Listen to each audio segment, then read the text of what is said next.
Joining us now from the Labour Party conference in Liverpool, I'm pleased to say, is the Shadow Chancellor John McDonnell. John, great to have you with us once again here on Bloomberg Television. Let me put to you some of the responses that policy announcement has received already. The Institute of Directors calling it draconian. Do you see this policy as draconian? No, of course not. Look, you've explained it. It's 1% a year over a 10-year period. It's hardly draconian. And a lot of these organisations that are responding through the Institute of Directors have been arguing for years that we need a stakeholder economy where employees have a stake in the companies. As a result of that stakeholding, what happens is they become more productive, longer-term decision-making, and it helps the stability of the company itself. So I think this is beneficial, but we'll meet with all these organisations that are commenting today. We'll consult them on the detail of the implementation. But this is, 1% a year allocated to workers. It goes into a collective pool. It will not be held individually, but collectively. It will then give those workers not just a stake in the company and some income. And we're only talking, on average, after 5 years, by about £300 a year.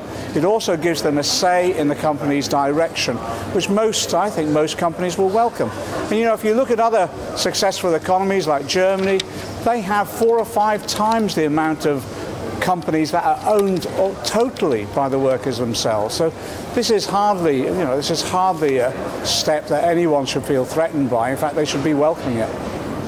OK, and have you done any research on whether this is going to be negative for UK share prices? Are you getting advice on that? Well, we're now consulting on it. Our view is as we grow the economy, this will assist us in growing the economy. Because as I say, all the research that's come out is that when you have employee ownership, those companies are more productive. The productivity goes up, and also you get long-term decision making. And part of our problem within our economy in the UK has been this short-termism that has prevented long-term patient investment, and as a result of that, I believe actually has undermined the long-term future of the economy in some sectors.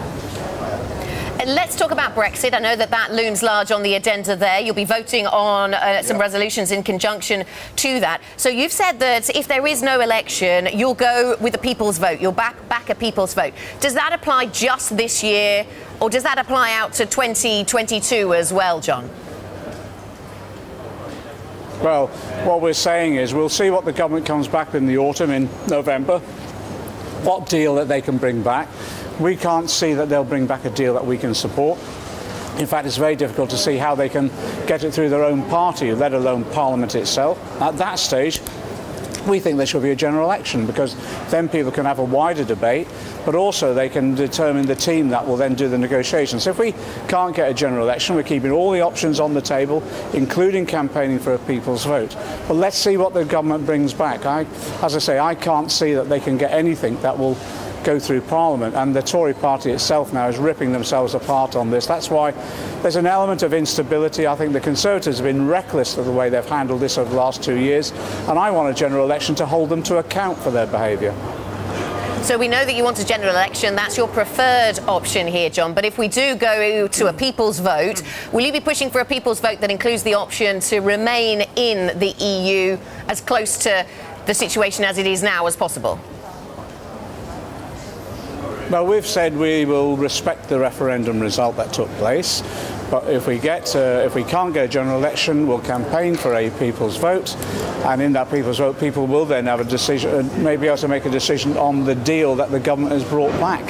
The key issue for us, right, to be frank, is we need a government that can actually negotiate an effective deal that will protect jobs and the economy. And I don't think this government certainly can't, and we need a Labour government that will enable that to happen. But we need it soon, because time's running out, and the longer this goes on, the more threat there is to our economy. But if there is to be another referendum and you're asking people to reject the government's plans, they'll need to know what they are saying yes to. So would it be then they're given the option to remain in the EU? Well, this will be about the deal itself, because we're respecting the original referendum.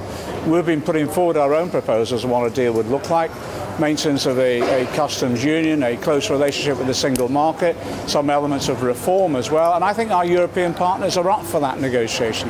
What they've been witnessing from the existing government is a form of negotiations which is unacceptable, banging the table, threatening to walk away. We want to negotiate on the basis of mutual interest and mutual respect, and on that basis we think we can get a deal that will bring the country back together again. The country is still split on this issue. We think we can build consensus and a compromise which will bring our people together again. You want to have a general election, John. What is the most likely path to getting a general election ahead of the 2022 scheduled date? I think what will happen now is it looks as though the Conservative Party is imploding. They're ripping themselves apart. Within Parliament at the moment, every dark corner, every group of Tory MPs who are plotting against themselves. I think what will happen is they'll fall apart, and that's the potential then for a general election. That's what we're hoping for, but we need it soon.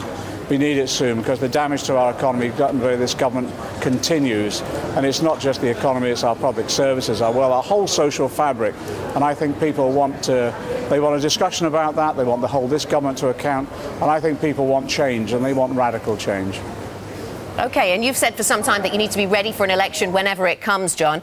You've also told me many times that you have nothing up your sleeve, that what you've presented previously has been the extent of your ambitions with regards to the economy. And then yet this morning we wake up to these reports about staff taking 10% ownership in businesses. Doesn't that sound as if you previously had something up your sleeve? This goes to this trust issue, doesn't it? No.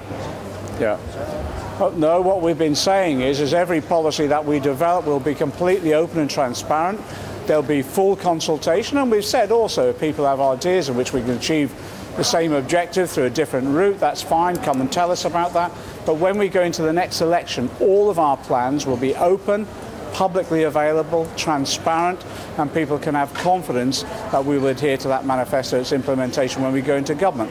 In that way, in a way that's never happened before a general election, everyone will know what we're about. And I think they'll have confidence in us and be able to trust us that when we go into government, we'll stick to our promises.